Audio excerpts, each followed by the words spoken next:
Hello everyone, कैसे हैं सभी। चलिए देखिए, आज का जो टॉपिक है हमारा, बेसिकली हम जो आज टॉपिक करेंगे that one is the dipole moment. अब डायपोल मोमेंट समझने के लिए देखिए हमने क्या करना है, जैसे हमने फजान्स रूल किया था ना, जिसमें हमने कोवलेंट नेचर किया था आयोनिक कंपाउंड का। अभी हम क्या करेंगे, कोवलेंट कंपाउंड्स में आयोनिक नेचर कैलकुलेट करने की कोशिश करेंगे। तो सेम यहाँ पर आ जाता है polar and non polar molecules. तो देखिए आपको मैंने बताया था, देखिए आपको पता होगा कि ये पॉइंट, जितना ज़्यादा पोलैरिटी होती है मॉलिक्यूल में, उतना ही उसमें कौन सा कैरेक्टर डेवलप हो जाता है, that one is the ionic character. तो हम बोलेंगे जितनी पोलैरिटी मॉलिक्यूल में अराइज होगी उतना ही उसमें आयोनिक कैरेक्टर हो जाएगा। तो देखिए इसको polar and non polar molecule के बिहाफ पे हम कैसे बताते हैं, जैसे मैं एग्जांपल से समझाता हूँ आपको अच्छे से क्लियर हो जाएगा। जैसे देखिए मैं एक एग्जांपल लेता हूँ H2। अब ध्यान से देखिए, ये H2 जो मॉलिक्यूल है, आपको पता है कि ये जो H2 मॉलिक्यूल है बेसिकली ये कौन सा मॉलिक्यूल है, क्योंकि इसके ऊपर कोई चार्ज इंड्यूस ही नहीं होगा। अगर चार्ज इंड्यूस नहीं होगा तो इसको आप क्या बोलोगे, नॉन पोलर मॉलिक्यूल। तो बेसिकली ये आपका कौन सा मॉलिक्यूल है, नॉन पोलर मॉलिक्यूल। ठीक है, नहीं नॉन पोलर है, और इसको आप ये भी बोलते हो ना होमो न्यूक्लियर, क्योंकि ये आपका सेम एटम्स हैं, तो इसलिए आप इसको क्या बोल रहे हो, होमो न्यूक्लियर। ठीक है, नहीं होमो न्यूक्लियर डायटोमिक मॉलिक्यूल, ये भी बोल सकते हो इसको होमो न्यूक्लियर डायटोमिक मॉलिक्यूल। ठीक है, नहीं तो कहने का मतलब ये है कि जो होमो न्यूक्लियर डायटोमिक मॉलिक्यूल्स होते हैं आपके, ठीक है नहीं, उस केस में आपकी पोलैरिटी क्या होती है, जीरो होती है, क्योंकि पोलैरिटी इंड्यूस ही नहीं होगी। ठीक है नहीं, तो आप सिंपली यहाँ पर बोल सकते हो कि इसमें कोई पोलैरिटी ही इंड्यूस नहीं होगी। ठीक है नहीं, आपको ये पॉइंट पता है अच्छे से। अब जैसे मैं नेक्स्ट केस एक और डिस्कस करता हूँ। देखिए जैसे अगर मैं नेक्स्ट एग्जाम्पल लेता हूँ HCl। अब आपको पता है HCl लेंगे तो यहाँ पर क्या हो जाएगी, अब इलेक्ट्रोनेगेटिविटी डिफरेंस है, हाइड्रोजन और क्लोरीन के बीच में क्या होगा, इलेक्ट्रोनेगेटिविटी डिफरेंस होगा। इलेक्ट्रोनेगेटिविटी डिफरेंस होगा तो आपको पता है यहाँ पर जो बॉन्ड पेयर हैं वो जो किसके पास चले जाएंगे, क्लोरीन के पास चले जाएंगे। अगर क्लोरीन के पास चले जाएंगे बॉन्ड पेयर्स, ये bond pair of electron chlorine के पास चले जाएंगे, तो देखोगे क्लोरीन के ऊपर कौन सा चार्ज आ जाएगा, पार्शियल नेगेटिव, और उसके ऊपर कौन सा चार्ज आ जाएगा, पार्शियल पॉजिटिव। तो यहाँ पर क्या क्रिएट हो गया, चार्ज इंड्यूस हो गया। ठीक है नहीं, पोलैरिटी इंड्यूस हो गई। तो अगर इसमें पोलैरिटी इंड्यूस हो गई तो हम क्या बोलेंगे, this one is the polar molecule. ठीक है ना, हम इसको बोलेंगे ये कौन सा है, ये this one is the polar molecule. Polar molecule तो है ही है। अब आप देखोगे इसमें न्यूक्लियाई कौन से हैं, अगर आप देखोगे तो ये होमो है, हेट्रो है, तो this one is the hetero nuclei. ठीक है ना, तो इसको आप बोलोगे hetero nuclear diatomic molecule, hetero nuclear diatomic molecule, that one is the hetero nuclear diatomic molecule. तो देखिए बेसिकली आप देखोगे HCl में अगर पोलैरिटी इंड्यूस हो रही है, इसका मतलब क्या है, इसमें आयोनिक कैरेक्टर आ रहा है। तो सिंपल ऐसी प्रॉपर्टी मैं यहाँ पर बता देता हूँ, इसकी फिजिकल डेफिनेशन है ये, तो मैं यहाँ पर लिख देता हूँ ऐसी प्रॉपर्टी, ठीक है नहीं, जो मेज़र करती है पोलैरिटी ऑफ कोवलेंट बॉन्ड या मॉलिक्यूल, उसी को आप बोलते हो डायपोल मोमेंट। तो यहाँ पर मैं एक लाइन लिख देता हूँ। देखिए मैंने क्या बताया कि ऐसी पर्टिकुलर प्रॉपर्टी जो क्या डिफाइन करती है, जो मेजर करती है पोलैरिटी ऑफ कोवलेंट बॉन्ड या मॉलिक्यूल, उसी को आप क्या बोलते हो, डायपोल मोमेंट। तो यहाँ पर मैं वही पॉइंट लिख रहा हूँ, ध्यान से देखिए, द प्रॉपर्टी विच मेजर्स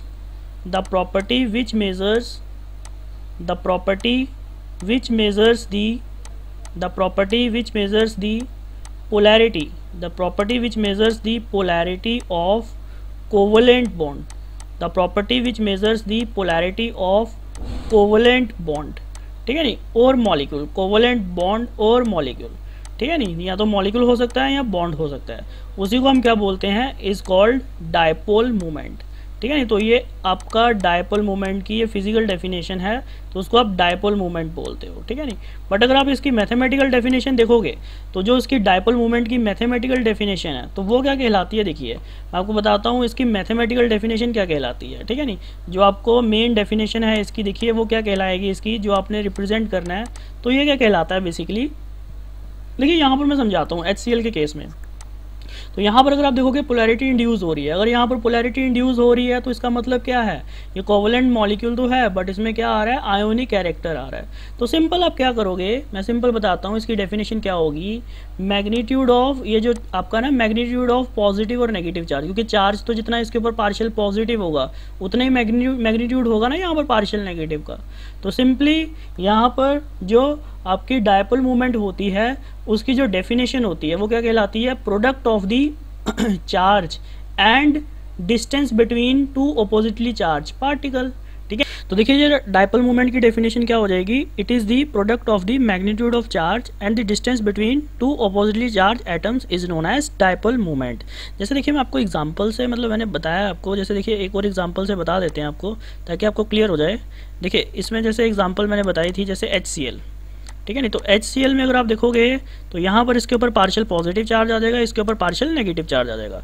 तो डायपोल मोमेंट को आप किससे रिप्रेजेंट करते हो, न्यू से, ध्यान रखना न्यू से रिप्रेजेंट करते हो इसको। तो ये क्या आ जाएगा, magnitude of charge multiply into bond length भी बोल सकते हो इसको, डिस्टेंस, ठीक है नहीं। तो ये कहलाता है आपका डायपोल मोमेंट। अब देखिए ये जो चार्ज है, देखिए ये जो चार्ज है डेल्टा जो मैंने रिप्रेजेंट किया मैग्नीट्यूड का जो चार्ज है, अगर इसकी वैल्यू 1.6 इंटू 10⁻⁻19 कूलम हो जाती है, देखिए इसका मतलब क्या है, इफ़ अगर ये जो डेल्टा है, ठीक है नहीं, डेल्टा की वैल्यू जो मैग्नीट्यूड है अगर इसकी वैल्यू इतनी हो जाती है 1.6 इंटू 10⁻⁻19 कूलम, तो ये क्या हो गया, तो कंप्लीट इलेक्ट्रॉन का चार्ज होता है, एक इलेक्ट्रॉन के ऊपर कंप्लीट चार्ज होता है, यानी इसका मतलब क्या है कि पूरा इलेक्ट्रॉन ट्रांसफर हो रहा है। तो ये रिप्रेजेंट कर रहा है कि मॉलिक्यूल के अंदर कितना आयोनिक कैरेक्टर है, 100% आयोनिक कैरेक्टर है, यानी कि मॉलिक्यूल के अंदर जो कैरेक्टर है वो कितना है, 100% आयोनिक कैरेक्टर। ध्यान रखें तो फिर इसमें यानी कि HCl जो होगा, अगर इसमें मान लो कोई भी मॉलिक्यूल है उसमें अगर जो चार्ज की वैल्यू होगी 1.6 इंटू 10⁻⁻19 कूलम होगी, that represents the 100% ionic character, but actually value क्या होगी, पार्शियल है, तो इससे वैल्यू क्या होगी, कम होगी, जिसके कारण इसमें कौन सा कैरेक्टर डेवलप हो जाएगा, कोवलेंट कैरेक्टर डेवलप हो जाएगा। तो जितनी ज़्यादा अच्छी पोलैरिटी होगी उतना ही आयोनिक कैरेक्टर आएगा, ठीक है नहीं, और इसमें जितने चार्ज की वैल्यू उससे कम होती जाएगी उतना ही कोवलेंट कैरेक्टर आता जाएगा। तो देखिए जो इसकी यूनिट होती है, देखिए ये आपको फॉर्मूला याद रखना है, जो डायपोल मूवमेंट है वो बेसिकली क्या होता है, magnitude of charge into bond length, ठीक है नहीं, तो ये फॉर्मूला होता है। अगर मैं इसकी यूनिट्स की बात करूँ, देखिए इसकी यूनिट्स क्या होती हैं, ये भी इम्पॉर्टेंट है इसकी यूनिट्स क्या होती हैं, यहाँ पर इसकी यूनिट्स रिप्रेजेंट की जाती हैं ESU इलेक्ट्रोस्टैटिक सेंटीमीटर, या तो ये रिप्रेजेंट किया जाता है ESU सेंटीमीटर या और डिबाई, ठीक है नहीं, और क्या यूज़ किया जाता है, और डिबाई, ESU इलेक्ट्रोस्टैटिक सेंटीमीटर या डिबाई, ठीक है नहीं, डिबाई भी यूज़ की जाती है इसकी यूनिट, इसको रिप्रेजेंट करते हैं D के साथ। देखिए दोनों में रिलेशन होता है ये आपने याद रखना है कि जैसे 1 kg is equal to the 1000 gram होता है, वैसे ही 1 debye is equal to the 10⁻⁻18 ESU dot centimetre. तो ये इनका कन्वर्जन होता है, ये आपको पता होना चाहिए, ठीक है नहीं। तो 1 डिबाई इज इक्वल टू, इसमें ये वाली वैल्यू भी आपको ध्यान में रखनी है कि जो 1 डिबाई है, 1 डिबाई किसके इक्वल होता है, 3.33 इंटू 10⁻⁻30 कूलम मीटर। तो ये भी आपको वैल्यूज़ याद रखनी है। देखिए यहाँ पर आपके पास डायपोल मोमेंट का जो फॉर्मूला है वो क्या आया है, magnitude of charge into bond length, ठीक है नहीं, और इसकी जो यूनिट होती है वो क्या होती है, इलेक्ट्रोस्टैटिक सेंटीमीटर भी होती है, डिबाई भी होती है, ठीक है नहीं, और कूलम सेंटीमीटर भी होती है। ये क्या रिप्रेजेंट करता है, सेंटीमीटर नहीं है, ये रिप्रेजेंट कर रहा है कूलम एंड सेंटीमीटर, ठीक है नहीं, coulomb centimetre, sorry coulomb metre, ये रिप्रेजेंट कर रहा है आपका कूलम मीटर, ठीक है नहीं, कूलम मीटर। तो देखिए आप यहाँ पर खुद से देख सकते हैं डायपोल मोमेंट की यूनिट ये भी हो सकती है ना, क्योंकि चार्ज की यूनिट कूलम होती है, बॉन्ड लेंथ की यूनिट मीटर होती है, तो कूलम इंटू मीटर भी हो सकती है, और दूसरा इसमें डिबाई से भी रिप्रेजेंट किया जाता है, और इलेक्ट्रोस्टैटिक और सेंटीमीटर से भी रिप्रेजेंट किया जाता है। तो यहाँ पर जो चार्ज है, देखिए यहाँ पर ये जो चार्ज है, इलेक्ट्रॉन का जो चार्ज है, एक इलेक्ट्रॉन के ऊपर चार्ज जो हम बोलते हैं वो कितना होता है, 1.6 इंटू 10⁻⁻19 कूलम, और जो इलेक्ट्रॉन के ऊपर ESU में चार्ज है, इलेक्ट्रोस्टैटिक में जो चार्ज होता है, ये भी यूनिट आपको याद रखनी है, इलेक्ट्रोस्टैटिक में जो चार्ज होता है वो होता है 4.8 इंटू 10⁻⁻10 ESU। तो ये दोनों वैल्यूज आपको याद रखनी है, दोनों इक्विवेलेंट होती है वैल्यू, ठीक है नहीं। आई थिंक ये क्लियर हुआ होगा आपको।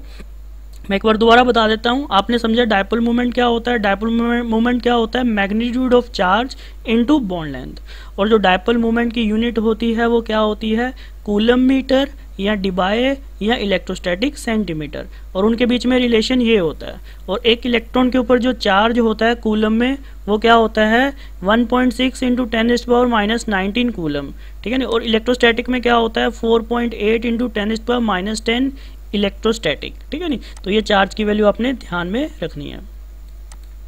अब देखिए इसके बाद क्या आता है कि जो डायपोल मोमेंट है, देखिए ध्यान से, जो डायपोल मोमेंट होता है वो आपकी क्या होती है, वेक्टर क्वांटिटी होती है। तो यहाँ पर मैं लिख रहा हूँ जो डायपोल मोमेंट है, dipole moment is a vector quantity. तो ये पॉइंट ध्यान रखना, जो डायपोल मोमेंट होती है वो वेक्टर क्वांटिटी होती है। मैं लिख देता हूँ यहाँ पर dipole moment, dipole moment is a vector quantity, ठीक है नहीं, वेक्टर क्वांटिटी। जो डायपोल मूवमेंट होती है वो आपकी क्या होती है, एक वेक्टर क्वांटिटी है, ठीक है नहीं। तो यानी कि इसकी जो इसकी डायरेक्शन जो होगी, देखिए वेक्टर क्वांटिटी तो है ये, ध्यान रखना। इस पॉइंट को मैं यहाँ पर नोट में लिख देता हूँ। फर्स्ट पॉइंट था ये, dipole movement is a vector quantity, और जो सेकंड पॉइंट में लिखोगे अगर वेक्टर क्वांटिटी तो इसकी कोई ना कोई डायरेक्शन भी होगी। तो इसकी जो डायरेक्शन होती है, तो यहाँ पर मैं लिख रहा हूँ its direction is from, its direction is from less electronegative, its direction is from less electronegative atom to more electronegative atom, to more electronegative atom। तो याद रखना इस पॉइंट को, जो इसकी डायरेक्शन होती है वो कहाँ से कहाँ तक होती है, its direction is from less electronegative atom to more electronegative atom. जैसे मैं एग्जांपल यहीं पर एग्जांपल कर लेते हैं, ये जो हम HCl की एग्जांपल लेते जा रहे हैं, HCl जैसे हम एग्जांपल लेते हैं HCl, अगर मैं यहाँ पर HCl की एग्जांपल लेता हूँ, देखो अगर यहाँ पर मेरे को डायपोल मूवमेंट रिप्रेजेंट करना है, तो डायपोल मूवमेंट मेरे को रिप्रेजेंट करना है तो हाइड्रोजन की इलेक्ट्रोनेगेटिविटी कम होती है और क्लोरीन की ज़्यादा होती है। तो इस तरह से एरो से आप डायपोल मूवमेंट को रिप्रेजेंट करेंगे, ठीक है नहीं। तो ये आई थिंक क्लियर हो गया होगा आपको। अब देखिए जो डायपोल मूवमेंट है, तो डायपोल मूवमेंट किसकी आती है, बॉन्ड की भी आती है और मॉलिक्यूल की भी आती है। यहाँ तो देखिए एक ही बॉन्ड है, ठीक है नहीं। तो देखो मैं आगे आपको समझाता हूँ डायपोल मूवमेंट क्या, देखो ऊपर जो डेफिनेशन लिखी है आपने, डायपोल मूवमेंट वो बॉन्ड की भी होती है और मॉलिक्यूल की भी होती है।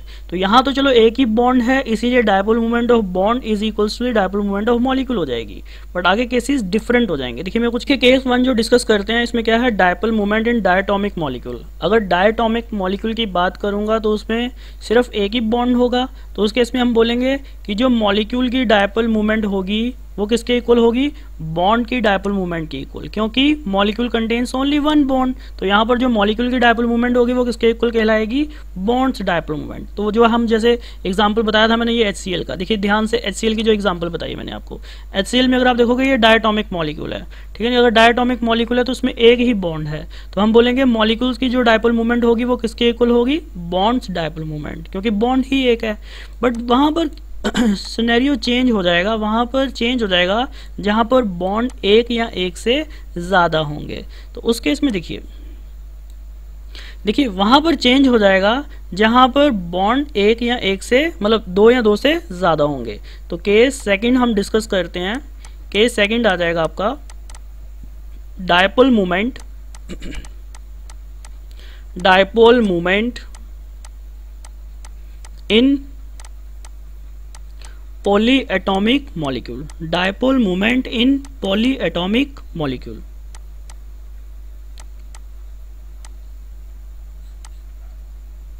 देखिए जब पॉलीएटॉमिक मॉलिक्यूल की बात आती है तो पॉलीएटॉमिक का मतलब क्या है कि उसमें 2 या 2 से ज़्यादा एटम्स हैं।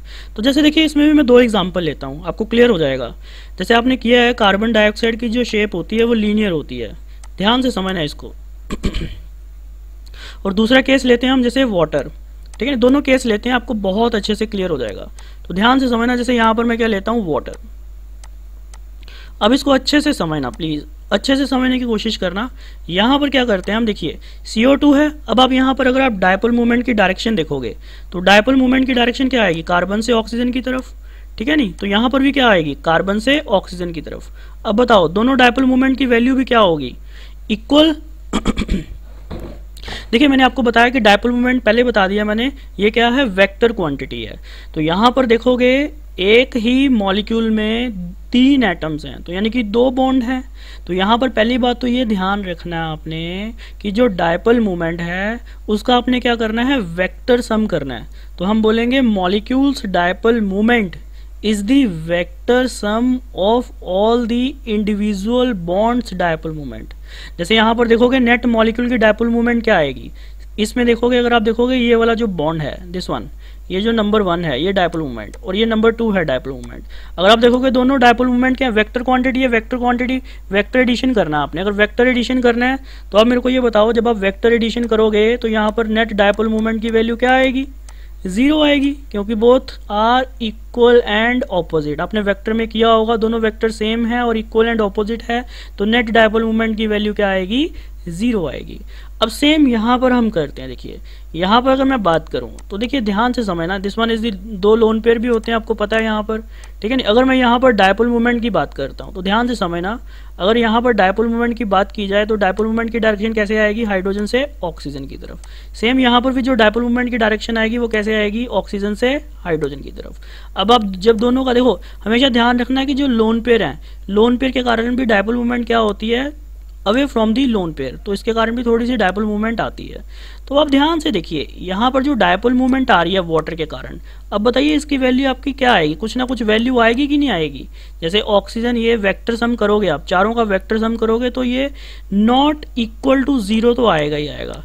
कहने का मतलब है कि ये मॉलिक्यूल जो है इसकी कुछ ना कुछ डायपोल मूवमेंट तो आएगी आएगी, और जो डायपोल मूवमेंट आएगी तो यानी कि ये मॉलिक्यूल क्या हो गया, पोलर हो गया। बट CO2 मॉलिक्यूल क्या हो रहा था आपका, नॉन पोलर हो रहा था। तो यहाँ से देखिए एक पॉइंट तो ये समझ में आ रहा है कि जो मॉलिक्यूल की डायपोल मूवमेंट है is the vector sum of all the individual bonds dipole movement, ठीक है नहीं। तो यानी कि जो आपने मॉलिक्यूल की डायपोल मूवमेंट निकालनी है वो क्या होगी, इंडिविजुअल बॉन्ड्स का सम होगा, वेक्टर सम, मतलब इंडिविजुअल बॉन्ड्स की डायपोल। देखिए जो आपने यहाँ पर बेसिकली पॉली एटॉमिक मॉलिक्यूल में डायपोल मूवमेंट निकालनी है वो क्या निकालना है, dipole movement of molecule is the vector sum of the bonds, individual bonds dipole movement. तो यहाँ पर आप देखोगे ये फॉर्मूला लगाया आप, ठीक है ना, ये वाला आपका डायपोल मूवमेंट वेक्टर क्वांटिटी है तो वेक्टर एडिशन करना आपने। तो यहाँ से देख के ये समझ आ रहा है कि अगर मैं CO2 की बात करूँ तो ध्यान से समझना कि जो CO2 है, CO2 में जो इंडिविजुअल बॉन्ड है, ये इंडिविजुअल बॉन्ड क्या थे, पोलर थे कि नहीं थे, बिल्कुल थे। ये इंडिविजुअल बॉन्ड्स जो हैं पोलर है, but molecule is non polar, but molecule क्या है, non polar, molecule is non polar. Non polar क्यों है, क्योंकि इसकी डायपोल मूवमेंट नेट क्या आ रही है, 0 आ रही है। तो हम ये देखिए, हम ये बोल सकते हैं पॉइंट, अगर मान लो कोई मॉलिक्यूल नॉन पोलर है, अगर कोई मॉलिक्यूल नॉन पोलर है तो उसमें जो इंडिविजुअल बॉन्ड्स हैं वो पोलर भी हो सकते हैं, नॉन पोलर भी हो सकते हैं। बट अगर मान लो, क्योंकि ये वाला मॉलिक्यूल क्या है आपका, देखिए ध्यान से, यहाँ पर जो मॉलिक्यूल आ रहा है आपका, मॉलिक्यूल इज पोलर। क्यों पोलर है, क्योंकि इसकी डायपोल मूवमेंट 0 नहीं है। तो हम ये श्योरली बोल सकते हैं कि अगर किसी मॉलिक्यूल की कोई ना कोई डायपोल मूवमेंट आ रही है तो हम बोल सकते हैं कि ये मैंडेटरी है कि वहाँ पर जो इंडिविजुअल बॉन्ड्स हैं वो भी पोलर ही होंगे, ठीक है नहीं। तो कहने का मतलब मेरा ये है, तो मैं यहाँ पर यही पॉइंट लिख रहा हूँ, ध्यान से समझिए। यहाँ पर देखिए आपके सामने मैंने वही पॉइंट्स लिखे हैं, जैसे individual bonds in both the molecule is polar in nature. मैंने भी बताया आपको CO2 और H2O की एग्जाम्पल ली, उसमें इंडिविजुअल बॉन्ड्स क्या थे मॉलिक्यूल के, पोलर इन नेचर था। तो और ये भी पॉइंट मैंने बताया, in polyatomic molecule molecules dipole movement is the vector sum of dipole movement of individual bonds. यानी कि आप क्या करोगे, वेक्टर सम करोगे इंडिविजुअल बॉन्ड्स के डायपोल मूवमेंट का। और ये भी पॉइंट सही है कि इफ मॉलिक्यूल इज पोलर, अगर मान लो मॉलिक्यूल पोलर है, it means individual bond must be polar. But अगर मॉलिक्यूल नॉन पोलर है देन इंडिविजुअल बॉन्ड मे और मे नॉट बी पोलर, ठीक है नहीं। अब हम केसेस करते हैं कि किस किस मॉलिक्यूल में डायपोल मूवमेंट आपकी 0 हो सकती है। देखिए अब मैं बताता हूँ आपको डायपोल मूवमेंट किस किस केस में 0 हो सकती है।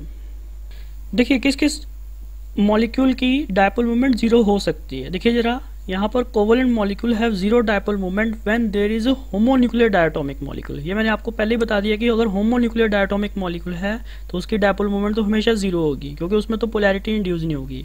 बट अगर मॉलिक्यूल पॉलीएटॉमिक है, आपको पता होगा कि पॉलीएटॉमिक है तो उसमें all the identical bonded atoms, और सारे के सारे आइडेंटिकल बॉन्डेड एटम्स हैं, and having their regular shape. आपको पता होगा, अपने वेक्टर में किया होगा, जिनकी रेगुलर शेप होती है उनका वेक्टर सम क्या आ जाता है, 0 आ जाता है। बट कंडीशन ये है कि सारे के सारे क्या होने चाहिए, आइडेंटिकल एटम्स होने चाहिए, चाहे शेप लीनियर हो, ट्राइंगुलर प्लेनर हो या टेट्राहेड्रल हो, ट्राइंगुलर बायपिरामिडल हो, ऑक्टाहेड्रल हो, स्क्वायर प्लेनर हो, पेंटागोनल बायपिरामिडल हो। तो इन सभी के लिए देखिए ये रेगुलर शेप्स हैं। तो रेगुलर शेप की अगर आप देखोगे डायपोल मोमेंट क्या हो जाएगी, वेक्टर सम क्या आ जाएगा, 0 आ जाएगा। जैसे मैं एग्जांपल से समझाता हूँ, क्लियर हो जाएगा। जैसे देखिए एग्जांपल देखिए इसकी, जैसे एग्जांपल देखिए BeCl2, इसकी शेप क्या होती है, लीनियर शेप और आइडेंटिकल एटम्स हैं। तो आप देखोगे इसकी dipole moment net vector sum क्या आएगा, 0 आएगा। अगर मैं इसकी बात करूं BF3 की, तो इसका भी ट्राइंगुलर प्लेनर शेप होती है, तो इसकी भी डायपोल मोमेंट क्या आएगी, 0 आएगी। अगर मैं इसकी बात करूं CH4, इसकी भी डायपोल मोमेंट क्या आएगी, 0 आएगी। जिनकी रेगुलर शेप है, ठीक है नहीं, उनकी डायपोल मोमेंट क्या आएगी, 0 आएगी। XeF2, ठीक है नहीं। तो यहाँ पर जैसे PCl5, ठीक है नहीं। जैसे मैं अगर बात करूं then next one is the XeF4, ठीक है नहीं। जैसे मैं अगर आपके सामने बात करूं, कोई और एग्जांपल लेते हैं, जैसे SF6, ठीक है नहीं, ऑक्टाहेड्रल ज्योमेट्री होती है। जैसे मैं अगर आपके सामने एक और एग्जांपल रख दूं SO3, तो आप सभी का देखिए, अब इनकी सभी की शेप क्या आएगी, रेगुलर शेप आएगी। अगर रेगुलर शेप आएगी और आइडेंटिकल एटम्स हैं तो इनकी डायपोल मोमेंट नेट क्या आ जाएगी, 0 आ जाएगी। जैसे मैं एक एग्जांपल करके बता देता हूँ, जैसे BF3। अब आप देखिए, आपको वेक्टर सम से आपको पता होगा कि ये सिमेट्रिकल है। अगर सिमेट्रिकल है तो जब आप इसका वेक्टर सम करोगे, तो आपको पता है वेक्टर सम करोगे तो इसके कारण जो डायपोल मोमेंट आएगी, इसके कारण जो डायपोल मोमेंट आएगी वो किस डायरेक्शन में आएगी, इस डायरेक्शन में आएगी। इक्वल एंड ऑपोजिट आएगी, ठीक, इक्वल आएगी इन दोनों के, ठीक है नहीं। और ये इससे क्या हो जाएगी, कैंसिल आउट हो जाएगी। तो नेट डायपोल मोमेंट क्या आएगी, इसमें 0 आएगी। तो कहने का सिंपल मीनिंग है कि अगर सराउंडेड एटम सारे क्या हैं, आइडेंटिकल हैं, ठीक है नहीं, और सभी की डायपोल मोमेंट, हाँ, सराउंडेड एटम्स आइडेंटिकल हैं और क्या है, रेगुलर शेप है, तो उनकी हमेशा डायपोल मोमेंट क्या आएगी, 0 आएगी। तो वो मॉलिक्यूल क्या कहलाएंगे, पोलर, नॉन पोलर मॉलिक्यूल्स कहलाएंगे। आई थिंक ये क्लियर हुआ होगा। जैसे मैं कुछ और एग्जांपल्स देता हूँ आपको। देखिए आपके सामने कुछ एग्जांपल्स रखी हैं मैंने, जैसे NH3। अब आपको पता है NH3 की अगर आप एग्जांपल देखोगे तो यहाँ पर इसकी शेप क्या होती है, पिरामिडल शेप होती है। ये लोन पेयर होते हैं, ठीक है नहीं, हाइड्रोजन और ये हाइड्रोजन और ये हाइड्रोजन। अब बताओ इसकी डायपोल मोमेंट किसी भी एंगल से आपको लगेगा 0 आएगी, कभी नहीं आएगी। यहाँ पर डायपोल मोमेंट की डायरेक्शन, यहाँ पर डायपोल मोमेंट की डायरेक्शन, यहाँ पर डायपोल मोमेंट की डायरेक्शन, तो यहाँ पर डायपोल मोमेंट तो कभी भी 0 नहीं आएगी। अगर मैं वाटर का केस करूँ तो सेम वाटर के केस में भी क्या होगा, डायपोल मोमेंट तो 0 आने नहीं वाली, ठीक है नहीं। तो यहाँ पर तो मैंने आपको पहले ही बताया था, डायपोल मोमेंट तो यहाँ पर भी 0 नहीं आएगी। अगर आप SO2 की बात करोगे तो SO2 का स्ट्रक्चर भी कैसा होता है, जैसे वाटर का स्ट्रक्चर होता है, एक लोन पेयर है, तो यहाँ पर भी डायपोल मोमेंट बताओ किसी तरह 0 आएगी, कभी नहीं आएगी। जैसे आप यहाँ पर देखिए, ये टेट्राहेड्रल शेप तो है, this one is the Cl, this one is the Cl and this one is the Br and this one is the Br।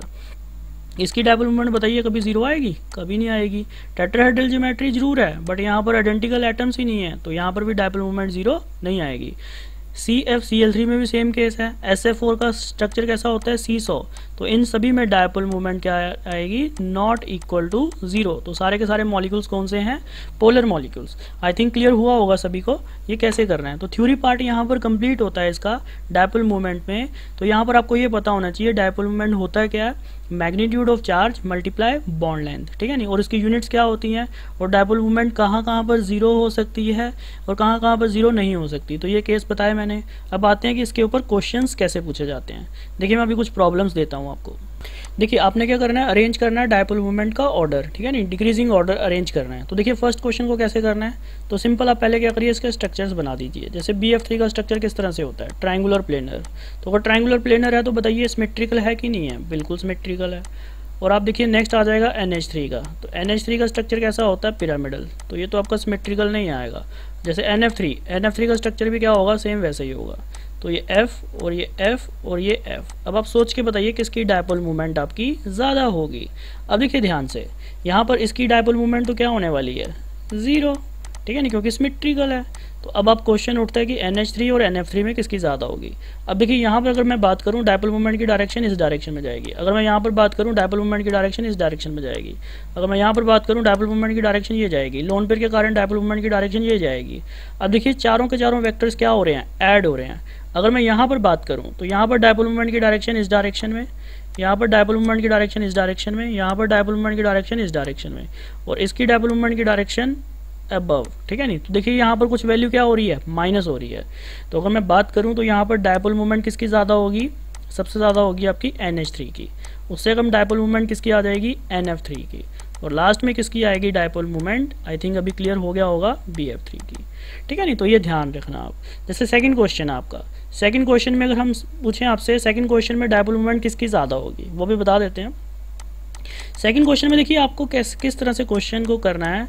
देखिए यहाँ पर HF, HCl और HBr और ये HI, तो यहाँ पर आप क्या देखोगे, सिंपली यहाँ पर आप क्या देखोगे, जो डायपोल मोमेंट का फॉर्मूला था उसी को अप्लाई करोगे। तो डायपोल मोमेंट क्या था, चार्ज इनटू में डिस्टेंस, ठीक है ना, बॉन्ड लेंथ। तो बेसिकली ये डोमिनेंट फैक्टर होता है, ध्यान रखना। जनरली क्या होता है, ये डोमिनेंट होता है, हमेशा नहीं, बट जनरली क्या होता है, ये फैक्टर आपका क्या होगा, डोमिनेंट होगा। तो यहाँ पर आपको पता है चार्ज सबसे ज़्यादा किस पे आएगा, फ्लोरीन पे। अगर फ्लोरीन पे चार्ज आएगा ज़्यादा तो बताइए डायपोल मोमेंट किसकी ज़्यादा हो जाएगी, फ्लोरीन की ज़्यादा हो जाएगी। तो अगर मैं डायपोल मोमेंट की बात करूं तो सबसे ज़्यादा किसकी आएगी, HF की, उससे कम किसकी आएगी, HCl की, देन उससे कम किसकी आएगी, HBr की, और लास्ट में आएगी आपकी HI की। तो इस तरह के क्वेश्चन पूछे जाते हैं। ये दो था केस 1। तो डायरेक्टली आपको मॉलिक्यूल दे दिया जाए, पूछा जाएगा कि इंक्रीजिंग या डिक्रीजिंग ऑर्डर में आपको अरेंज करो डायपोल मोमेंट के ऊपर। अब इसमें अब देखिए इसमें क्वेश्चंस और कैसे पूछे जाते हैं, ज्योमेट्रिकल आइसोमर के ऊपर भी क्वेश्चन पूछे जाते हैं। तो मैं यहाँ पर बता देता हूँ केस सेकंड। तो केस सेकंड में कैसे क्वेश्चन पूछे जाते हैं, ज्योमेट्रिकल आइसोमर के ऊपर क्वेश्चंस आपको पूछे जाते हैं। तो ज्योमेट्रिकल आइसोमर्स आपको थोड़ा सा पता होना चाहिए, सिस और ट्रांसफॉर्म क्या होती हैं इन ज्योमेट्रिकल आइसोमर्स। इन ज्योमेट्रिकल आइसोमर्स, अगर मैं ज्योमेट्रिकल आइसोमर्स की बात करता हूँ तो बस आपको ना ये याद रखना है, C डबल बॉन्ड, अगर मान लो A और ये A, ठीक है ना, ये आपको आगे करेंगे ऑर्गेनिक में और डिटेल में करेंगे। तो ध्यान रखना जब A और A के बीच में जो एंगल है, ठीक है ना, ये यानी कि ऐसे समझ लीजिए दोनों ये सेम साइड में है। अगर ये सेम साइड में तो ये कौन सी फॉर्म होती है, सिस फॉर्म। अगर ये 180 डिग्री में चले जाएँ, C और ये A और A, अगर ये 180 डिग्री में चले जाएँ A और A, ठीक है नहीं, तो ये आपकी कौन सी फॉर्म हो जाती है, ट्रांसफॉर्म। इस पॉइंट को प्लीज़ आप याद रखना, this one is the transform. ठीक है नहीं, तो अगर आपसे पूछा जाए इसमें ज्योमेट्रिकल आइसोमर में तो कैसे आपने करना है, देखिए आपको बताया मैंने ये वेक्टर सम होता है। ठीक है नहीं, जो डायपोल मूवमेंट होती है वो क्या होती है, वेक्टर सम होती है।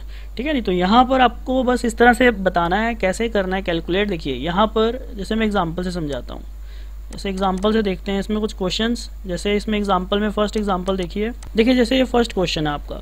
फर्स्ट क्वेश्चन में आपसे पूछा जाए कि किसकी डायपोल मोमेंट ज़्यादा होगी, सिस की होगी कि ट्रांस की होगी। तो इसको सिंपल आपने कैसे करना है, देखिए यहाँ पर अगर आप देखोगे मोर इलेक्ट्रोनेगेटिव एटम किसका होता है, मतलब क्लोरीन होता है, तो इस डायरेक्शन में आएगी डायपोल मोमेंट की डायरेक्शन, इसमें इस डायरेक्शन में जाएगी इलेक्ट्रोनेगेटिव एटम। अब देखोगे इस कार्बन की हाइब्रिडाइजेशन क्या है, sp2। अगर इसकी हाइब्रिडाइजेशन sp2 है और इसकी sp3, तो मैंने बताया कि जो इलेक्ट्रोनेगेटिविटी है वो किसकी ज़्यादा होती है, sp2 की। तो डायपोल मोमेंट की डायरेक्शन इस डायरेक्शन में, और यहाँ पर डायपोल मोमेंट की डायरेक्शन किस डायरेक्शन में जाएगी, इस डायरेक्शन में। तो कहने का मतलब है कि यहाँ पर डायपोल मोमेंट कोई कैंसिल आउट नहीं हो रही। अगर आप देखोगे यहाँ पर डायपोल मोमेंट की डायरेक्शन इस डायरेक्शन में, ठीक है, और इसमें डायपोल मूवमेंट की डायरेक्शन इस डायरेक्शन में, और यहाँ पर अगर आप देखोगे डायपोल मूवमेंट की डायरेक्शन जो है इस डायरेक्शन में जाएगी, और यहाँ पर डायपोल मूवमेंट की डायरेक्शन इस डायरेक्शन में। तो देखिए यहाँ पर नेट डायपोल मूवमेंट क्या आ रही है, तो यहाँ पर जो नेट डायपोल मूवमेंट आ रही है आपकी वो क्या आ रही है, 0। बट यहाँ पर जो नेट डायपोल मूवमेंट आ रही है वो क्या आ रही है, नॉट इक्वल टू 0। तो ये ध्यान रखना। जैसे मैं एक और क्वेश्चन, देखिए आपके सामने सेकेंड क्वेश्चन है। इस सेकंड क्वेश्चन को कैसे करना है आपने, देखिए इसको भी सेम वैसे ही करते हैं हम। ठीक है नहीं, डायपोल मूवमेंट की डायरेक्शन देखिए इस डायरेक्शन में जाएगी डायपोल मूवमेंट, और इसमें देखोगे डायपोल मूवमेंट इस डायरेक्शन में जाएगी, और यहाँ पर डायपोल मूवमेंट देखोगे इस डायरेक्शन में जाएगी, और यहाँ पर डायपोल मूवमेंट देखोगे इस डायरेक्शन में जाएगी। तो देखो सारे के सारे क्या हो जाएंगे, ऐड हो जाएंगे। बट इस केस में क्या हो रहा है, डायपोल मूवमेंट की डायरेक्शन इस डायरेक्शन में, और यहाँ पर डायपोल मूवमेंट की डायरेक्शन इस डायरेक्शन में, और इस केस में डायपोल मूवमेंट की डायरेक्शन इस डायरेक्शन में, और यहाँ पर डायपोल मूवमेंट की डायरेक्शन इस डायरेक्शन में। तो ये जो वैल्यू है देखिए, ये H और CH3 की वैल्यू कुछ तो माइनस हो जाएगी, और ये Cl वाली वैल्यू तो कैंसिल आउट हो जाएगी। तो कहने का मतलब है डायपोल मूवमेंट 0 तो नहीं है किसी में यहाँ पर, बट ये तो बोल सकते हैं ना कि ये कौन सी फॉर्म थी, सिस फॉर्म थी। ठीक है नहीं, और ये कौन सी फॉर्म थी, ट्रांसफॉर्म थी। तो सिंपल हम ये तो बोल सकते हैं ना कि इस केस में जो डायपोल मूवमेंट है, हम यहाँ पर ये तो बोल सकते हैं ना कि जो डायपोल मूवमेंट है सिस की क्या होगी, ट्रांस से ज़्यादा होगी। तो हम देखिए आपके सामने नेक्स्ट क्वेश्चन है, थर्ड क्वेश्चन को कैसे करना है। अब देखिए इसमें डायपोल मूवमेंट का अगर आपसे ऑर्डर पूछा जाए, और ये ध्यान रखना कि जब भी सब्स्टिट्यूएंट आपके बिल्कुल 1-2 पोजीशन में हो तो उसको आप बोलते हो ये कौन सी फॉर्म है आपकी, ऑर्थो फॉर्म। याद रखना प्लीज़, ये ऑर्थो फॉर्म है। और जब 1-3 पोजीशन में हो तो उसको आप बोलते हैं मेटा फॉर्म।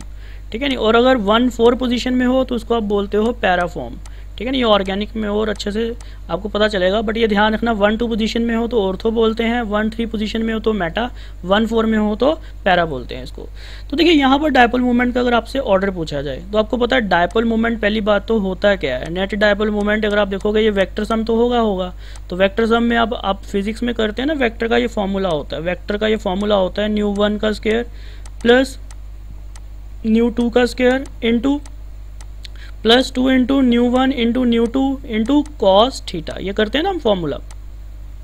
तो यहाँ से इसको रिलेट करेंगे आप। देखिए अब आप यहाँ पर देखिए डायपोल मोमेंट की डायरेक्शन अगर आप देखोगे, यहाँ देखिए यहाँ पर डायपोल मोमेंट की डायरेक्शन कैसे करोगे, यहाँ से डायपोल मोमेंट किस डायरेक्शन में आएगी, सीएल की तरफ, और यहाँ पर डायपोल मोमेंट की डायरेक्शन किस डायरेक्शन में आएगी, इस तरफ आएगी। तो यहाँ पर देखोगे जो एंगल बन रहा है वो किस डायरेक्शन में बन रहा है, ऐसे एंगल बन रहा है, this one is your theta, ये वाला एंगल बन रहा है, ठीक है ना। अगर मैं यहाँ पर बात करूँ तो डायपोल मोमेंट की डायरेक्शन टूवर्ड्स क्लोरीन और इसके कारण डायपोल मोमेंट की डायरेक्शन इस डायरेक्शन में, तो ये एंगल बनेगा। और इस केस में देखेंगे तो डायपोल मोमेंट की डायरेक्शन क्लोरीन इधर, ठीक है ना, और यहाँ पर भी डायपोल मोमेंट की डायरेक्शन किस साइड आएगी, अपवर्ड। तो यहाँ पर आप देखिए जो डायपोल मोमेंट है नेट, वो बेसिकली हम बोलेंगे किसके ऊपर डिपेंड कर रहा है, ठीक है नहीं। देखिए जिसमें कॉस की वैल्यू जितनी ज़्यादा होगी उतनी वैल्यू ये क्या होती जाएगी, छोटी होती जाएगी। तो हम बोल सकते हैं ना कि ये किसके इन्वर्सली प्रोपोर्शनल है, 1/थीटा के इन्वर्सली प्रोपोर्शनल, यानी कि थीटा जितना छोटा होता जाएगा और ये वैल्यू बढ़ती जाएगी और कॉस्ट न्यू जो डायपोल मूवमेंट है वो भी बढ़ती जाएगी। तो कहने का मतलब है यहाँ पर सबसे ज़्यादा डायपोल मूवमेंट किस में होगी, पैरा में, उससे कम किस में होगी आपकी डायपोल मूवमेंट, ठीक है, मेटा में, और लास्ट में सबसे कम जो डायपोल मूवमेंट आएगी वो किस में आएगी, ऑर्थो में, क्योंकि ऑर्थो में एंगल सबसे ज़्यादा है और डायपोल मूवमेंट क्या हो जाएगी, सबसे कम हो जाएगी। तो इस तरह से क्वेश्चन पूछे जा सकते हैं इसमें, ठीक है ना। ये कैटेगरी सेकंड थी, आई थिंक क्लियर हो गया होगा ये टॉपिक आपको। देखिए केस थर्ड, इसमें किस टाइप के क्वेश्चंस पूछे जा सकते हैं। यहाँ से डायरेक्टली पूछ लिया जाता है कि यहाँ पर आप बताइए परसेंटेज आयोनिक कैरेक्टर कितना होगा। तो देखिए यहाँ पर आप कैसे पूछते हैं, यहाँ पर केस थर्ड में क्या पूछते हैं, परसेंटेज आयोनिक कैरेक्टर, ठीक है नी, परसेंटेज आयोनिक कैरेक्टर फाइंड करो इन कोवलेंट मॉलिक्यूल, ठीक है नी। तो डायरेक्टली ये पूछ लेते हैं आपसे कि परसेंटेज आयोनिक कैरेक्टर फाइंड करो इन दी कोवलेंट मॉलिक्यूल। तो देखिए ये कैसे कैलकुलेट करते हैं हम, यहाँ पर अगर आप देखोगे इसका फॉर्मूला क्या हो जाएगा, परसेंटेज आयोनिक कैरेक्टर का जो फॉर्मूला हो जाएगा वो क्या हो जाएगा। देखिए ध्यान से मैंने आपको बताया था कि यहाँ पर जो फॉर्मूला हो जाएगा ये magnitude, this one is the magnitude divided by, ठीक है ना, ये जो इलेक्ट्रॉन के ऊपर जो चार्ज होता है, that one is the electron के ऊपर जो कंप्लीट चार्ज होता है, मल्टीप्लाई 100। मैंने बताया था ना आपको कि डेल्टा की वैल्यू अगर इलेक्ट्रॉन के चार्ज के इक्वल हो जाए तो उसमें तो 100% आयोनिक आ जाएगा, बट अगर मान लो ये इलेक्ट्रॉन से कम होगी वैल्यू तो उसमें परसेंटेज आयोनिक कैरेक्टर कम हो जाएगा। तो सिंपल ये फॉर्मूला अप्लाई करिए आप परसेंटेज आयोनिक कैरेक्टर के लिए। तो ये फॉर्मूला अप्लाई करना है तो आपसे क्वेश्चंस हो जाएंगे। तो क्वेश्चन में डायरेक्टली पूछा जा सकता है कि calculate the percentage ionic character. मैं जैसे एग्जांपल देता हूँ आपको क्लियर हो जाएगा। जैसे एग्जांपल में आप देखिए फर्स्ट क्वेश्चन, देखिए आपके सामने क्वेश्चन है, इस क्वेश्चन को ट्राई करिए सभी, ठीक है नहीं। देखिए आई थिंक सभी ने ट्राई कर लिया होगा। देखो आपने क्वेश्चन को करना कैसे है, आपको यहाँ पर क्या गिवन है, ऑब्जर्व डायपोल मोमेंट गिवन है और बॉन्ड लेंथ गिवन है और परसेंटेज आयोनिक कैरेक्टर फाइंड करना है अपने बॉन्ड का। तो किसी तरह आप क्या करिए, डेल्टा निकालिए। तो आपको पता है जो डायपोल मोमेंट होती है उसका फॉर्मूला क्या होता है, dipole moment is equal to the magnitude of charge multiply bond length, ये होता है फॉर्मूला।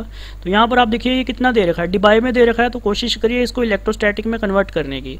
तो आपको पता है इलेक्ट्रोस्टैटिक में कन्वर्ट करने के लिए 1 debye equal to 10⁻18 ESU centimetre होता है, ठीक है ना। तो यहाँ पर जो डिबाई आएगा आपको वो ESU में आएगा। तो मल्टीप्लाई बॉन्ड लेंथ भी किस में करोगे आप, 92 एंगस्ट्रॉम है तो उसको सेंटीमीटर में कन्वर्ट करने के लिए यानी कि -8 आ जाएगा। तो यहाँ पर जब आप सॉल्व करोगे तो डेल्टा की वैल्यू कितनी आ जाएगी, यहाँ पर 1.91 इनटू में आ जाएगा 10⁻⁻10 डिवाइडेड बाय आ जाएगा 0.92। तो ये आपके पास वैल्यू किसकी आ चुकी है, डेल्टा की। अब आपने क्या निकालना है, परसेंटेज आयोनिक कैरेक्टर। तो परसेंटेज आयोनिक कैरेक्टर के लिए क्या करते हैं वो मैंने आपको बताया था। परसेंटेज आयोनिक कैरेक्टर के लिए क्या करेंगे आप, देखिए परसेंटेज आयोनिक कैरेक्टर सिंपल आप कैसे कैलकुलेट करेंगे, परसेंटेज आयोनिक कैरेक्टर, उसके लिए आपके पास डायरेक्ट फॉर्मूला है magnitude of charge delta divided by, अगर आप 100% कैरेक्टर मान इलेक्ट्रॉन का चार्ज मान के चलेंगे, मल्टीप्लाई 100। तो यहाँ पर देखिए 1.91 मल्टीप्लाई 10⁻10 डिवाइडेड बाय यहाँ पर आ जाएगा 0.92 और इलेक्ट्रॉन की वैल्यू यहाँ पर कितनी सब्स्टिट्यूट करोगे आप, 4.8 इंटू 10⁻⁻10, ठीक है नहीं, मल्टीप्लाई 100, ठीक ठीक है नहीं। तो ये वैल्यू सब्स्टिट्यूट करोगे, तो जब आप इसको सॉल्व करोगे तो सॉल्व करके देखोगे यहाँ पर जो आपका आंसर आएगा वो अप्रॉक्सीमेटली आएगा आपका 40%। अब आप कैलकुलेट करके देखना है इसका आंसर क्या आ रहा है। देखिए आपके सामने सेकंड क्वेश्चन है। सेकंड क्वेश्चन आप सभी ट्राई करिए एक बार, ठीक है नहीं। ट्राई करके फिर देखिए आप, अब वापस आइए, फिर चेक करिए आप सही कर पा रहे हैं कि नहीं कर पा रहे, ठीक है नहीं। तो आई थिंक सभी ने कर लिया होगा ट्राई। तो मैं इसका क्वेश्चन सॉल्व करता हूँ। देखिए यहाँ पर क्या दे रखा है, experimental value of dipole movement of AB bond is this one, ठीक है नहीं। तो लेंथ ऑफ AB बॉन्ड दे रखा है 1 एंगस्ट्रॉम। तो पूछा है आपसे परसेंटेज आयनिक कैरेक्टर। तो देखिए यहाँ पर सिंपल आप क्या लगाएंगे, फॉर्मूला लगाएंगे, ठीक है नहीं। तो ये फॉर्मूला होता है आपका डायपोल मूवमेंट का। तो यहाँ पर जो न्यू की वैल्यू है वो किस में दे रखी है, डिबाई में। तो आप क्या करोगे, इसको 1.2 इंटू 10⁻⁻18, तो ये किस में आ जाएगी यूनिट, ESU सेंटीमीटर में। और यहाँ पर मैग्नीट्यूड आपने निकालना है, कितना दे रखा है ये 10⁻⁻8 आ जाएगा। तो यहाँ पर जब आप सॉल्व करेंगे वैल्यू ये कितनी आ जाएगी 1.2 इंटू 10⁻10, ठीक है नहीं। ये इसकी वैल्यू आ जाएगी ESU में, क्योंकि ये सेंटीमीटर में है। तो यहाँ पर चार्ज की जो वैल्यू आ जाएगी 1.2 इंटू 10⁻10 ESU आ जाएगा। अब आपने सिंपली क्या निकालना है, परसेंटेज आयनिक कैरेक्टर। अब आप बताइए परसेंटेज आयनिक कैरेक्टर कैसे कैलकुलेट करेंगे। तो परसेंटेज आयनिक कैरेक्टर में क्या आ जाएगा, ये चार्ज डिवाइडेड बाय E का चार्ज मल्टीप्लाई 100। तो यहाँ पर जस्ट वैल्यू सब्स्टिट्यूट करिए, 1.2 इंटू 10⁻10 डिवाइडेड बाय जो चार्ज होता है वो कितना होता है 4.8 इंटू 10⁻10 मल्टीप्लाई 100। तो जब आप इसको सॉल्व करेंगे तो ये इससे कैंसिल आउट, ठीक है ना। ये यहाँ पर आ जाएगा 4 और ये 4 से ये 100 कितने में कैंसिल आउट हो जाएगा 25। तो यहाँ पर जो परसेंटेज आयोनिक कैरेक्टर कितना आ रहा है वो 25% आ रहा है। आई थिंक ये लॉजिक आप सभी को क्लियर हुआ होगा। तो यहाँ पर आपका डायपोल मूवमेंट के कंसेप्ट्स कंप्लीट होते हैं। इसको आप अच्छे से रिवाइज करिए, ठीक है नहीं। कोई डाउट है तो प्लीज़ मेरे को कमेंट करके बताइए, ठीक है नहीं। और and thank you for watching this video. Bye.